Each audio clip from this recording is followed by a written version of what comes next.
Amendment 12. After Clause 7, insert the following new clause as printed on the marshalled list.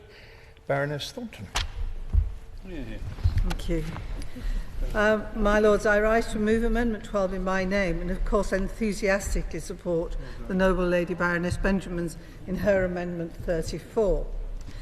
My Lords, these are important matters. If this bill is to look into the future, then we must address the issue of what is happening to our children.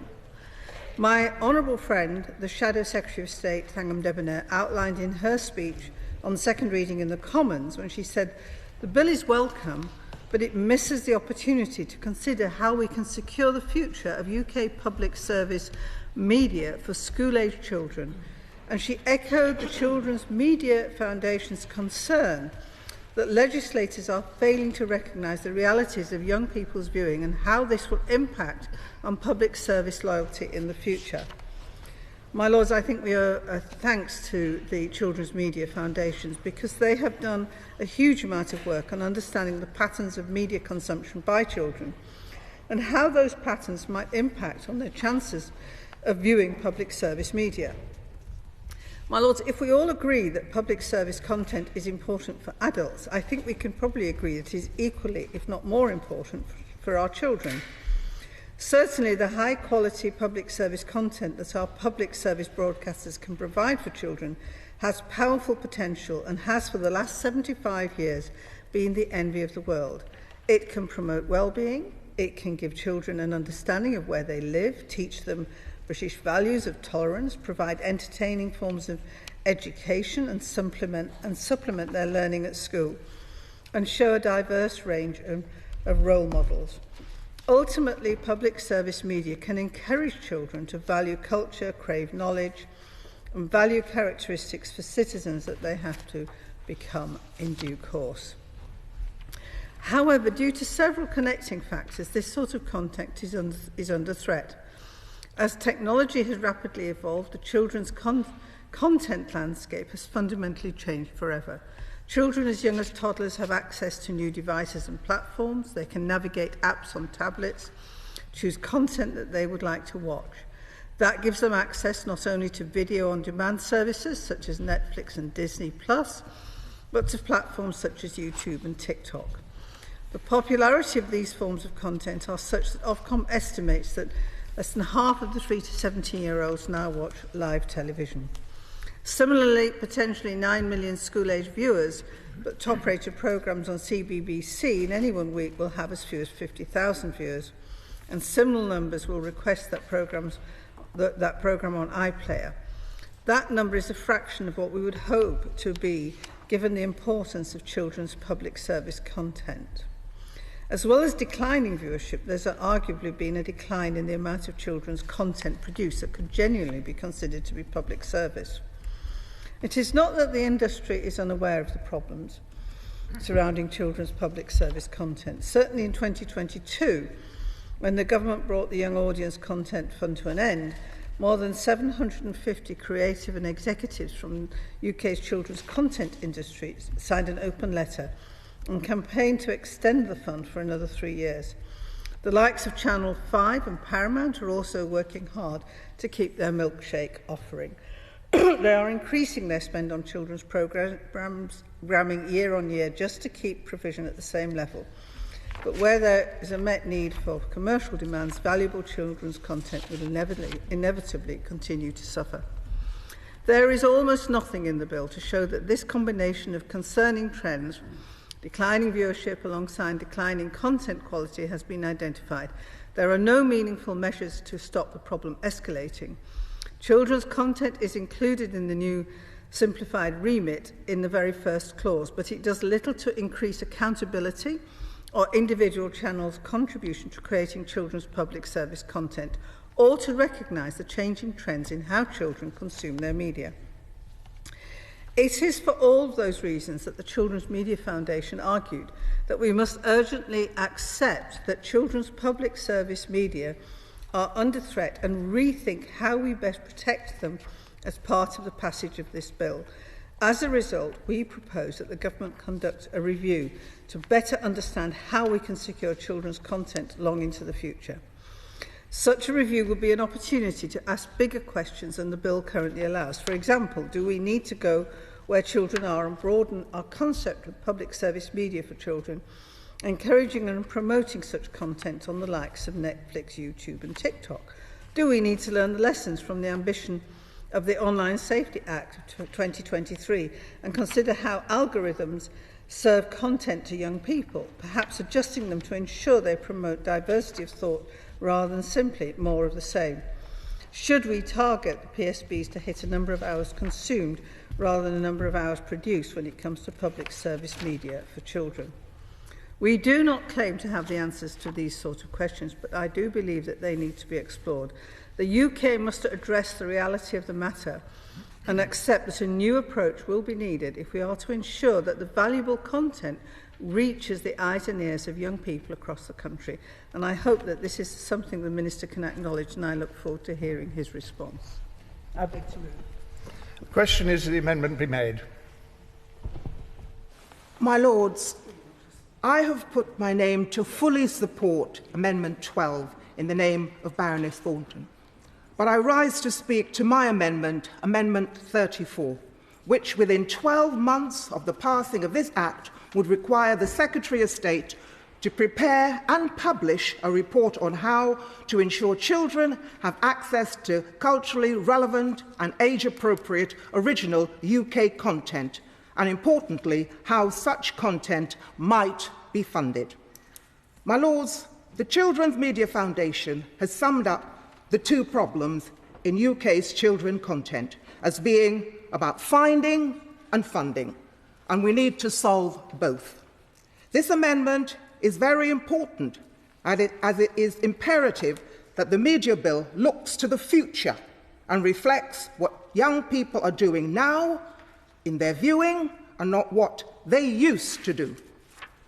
My Lords, I have spoken previously about the crisis we face with respect of children's media. At a time when our children are struggling to make sense of the world around them, we have allowed public service media for children to wither on the vine.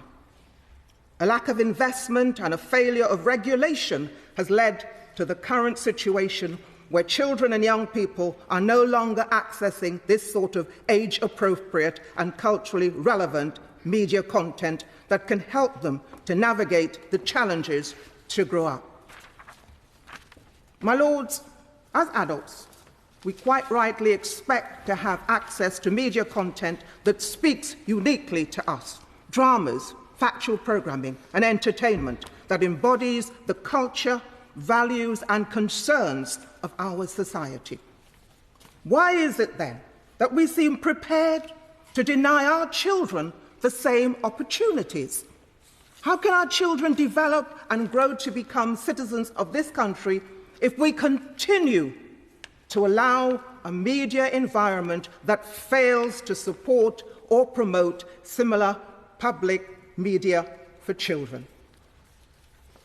I'm sure the Minister will say, this point has been considered by the government, and the bill is designed to ensure that our public service broadcasters will be required to offer the children's audience appropriate levels of audiovisual content. But I'm afraid, my Lords, that misses the point. My Lords, my amendment would require a review to determine how we can ensure children can access culturally relevant and age-appropriate original UK content wherever they are watching or listening. The wording of this clause deliberately makes no reference to television services or to public service broadcasting, because I'm afraid that for children and young people, the old PSB system is simply irrelevant. They have no loyalty to our traditional broadcasters and have very little interest in their platforms, except for the purposes of family call viewing, which remains important and valuable. My Lords, I am concerned that this bill, in its current form, does not address the needs of the children's audience. Because when it comes to children's own personal viewing, as reported in great detail by Ofcom, a vast majority of their media content is found on video sharing platforms such as YouTube and TikTok. That is where we must turn our attention if we hope to create a new public service ecosystem that meets the needs of children. My Lords, if we allow this bill to remain focused solely on the provision of content by public service broadcasters, it will have failed the children's audience from the outset. My Lords, we have to ensure this does not happen. My Lords, there is a crisis of childhood, and this bill has a part to play in addressing the roots of this crisis. The current media lives of children and young people have impacted on their mental health well-being, engaging with society and culture, and the formation of their values, some of what is a result of harmful content. And the Online Safety Act will go some way to addressing this. But surely we must also find a way to provide constructive and life-enhancing content to counteract any negative content that may find a way through our children. My Lords, here in the UK, we have one of the most creative and child-centred media production sector in the world. We need a review to consider how to create conditions that will facilitate growth in children's media production. This new content will in turn help our children to cope with the unique challenges they face in the 21st century media landscape. But without appropriate funding, there won't be anything to see. So it is vital that we find ways of increasing the revenue available for original UK children's content, now that the Young Audiences Content Fund has sadly ended. My Lords, my amendment seeks to set in motion a process that will determine how children can once again have access to the same range of culturally relevant, trusted and life-affirming content that was made available to previous generations, in a form and on platforms that reflect the way children and young people live today. So, my Lords, what are the solutions on finding suitable content? Ofcom has identified a dramatic shift in viewing habits amongst young people, and particularly children over the age of 7. Our young people are now consuming content in so many different ways and via a variety of devices, and are flocking to services such as YouTube and TikTok and watching content designed for adults. My Lords, we have to work out how children and young people will find culturally specific and original UK content on those platforms in future. Regulation could be one solution. My Lords, it is very difficult for regulated commercial PSB broadcasters to invest in kids' TV content. They do not have the scale of kids' audience or a fraction of the revenue from kids' content that once they had. The ban of HFSS advertising some years ago speeded up the decline. The PSBs have been replaced by services such as YouTube, which alone takes in around £50 million a year in advertising revenue around unregulated children's content. If the Young Audiences Fund is not coming back, and I think it should, perhaps we need to look for inspiration from other countries who have levies on streamers. My Lords, EU rules allow countries to impose investment obligations to support local content and language. In France alone, Netflix has agreed to invest at least €30 million a year, either directly or through contribution to local film funds. My Lords, I am encouraged by how this type of intervention could be used to help fund original UK children's content. Increasingly, Australia is currently consulting on a proposal that would require streamers to invest 10 to 30% of their Australian revenue on Australian drama and children's content.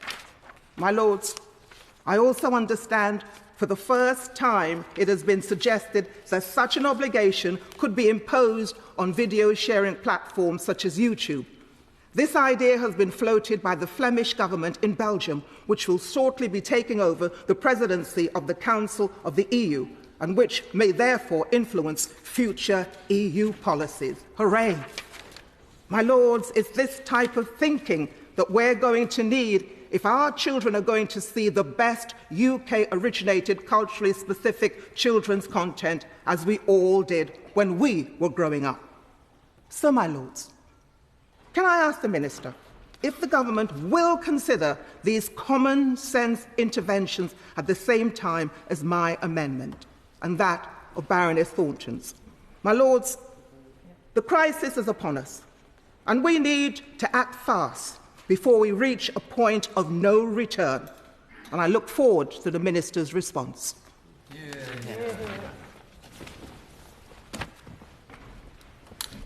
Well, my Lords, let me thank the noble Baronesses Lady Benjamin and Lady Thornton for their important contributions to the value of public service media for children.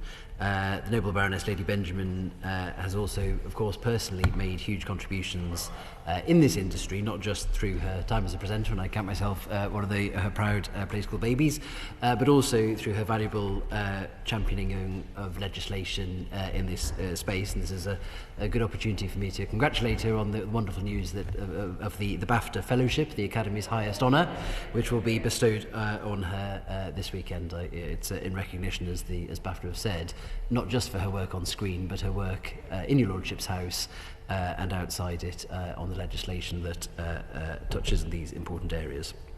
Let me refer to both noble ladies' amendments together. I strongly agree with them about the importance of ensuring that our children continue to have access to high-quality original content which is relevant to their lives, and the government recognises that children's television has a unique social and educational importance. It can be used to reflect and share our values and to support learning and development in a way that is fun and compelling for young people. My honourable friend Julia Lopez, who's the Minister for the Bill in another place, feels passionately about this issue too, and has spoken about the significant impact that culturally relevant and original British programming can have on our children. We are, however, aware of the challenges that are increasingly being faced by the children's media industry, to which the noble ladies alluded. The way that our children are accessing content is changing very rapidly, with shifts away from the traditional linear schedule and an almost endless digital library of global content easily accessible to them. That is why we've included specific measures in this bill to ensure that original British children's programming, reflecting the lives of young people here in the UK, remains front and centre of the public service remit. That, I hope, sends a clear signal about the importance of high-value children's programming being available to families across the UK on a free-to-air basis. These updated remit requirements will complement the existing powers that Ofcom has relating to children's content. For instance, the work that the noble Baroness Lady Benjamin did on the Digital Economy Act in 2017 resulted in the introduction of a specific section to the Communications Act on this topic, allowing Ofcom to publish criteria on the provision of children's programming if it sees fit. That is supported by several of Ofcom's ongoing reporting duties. In this way, the legislation already provides for considered assessment of the provision of the types of valuable content which we've been debating in this group.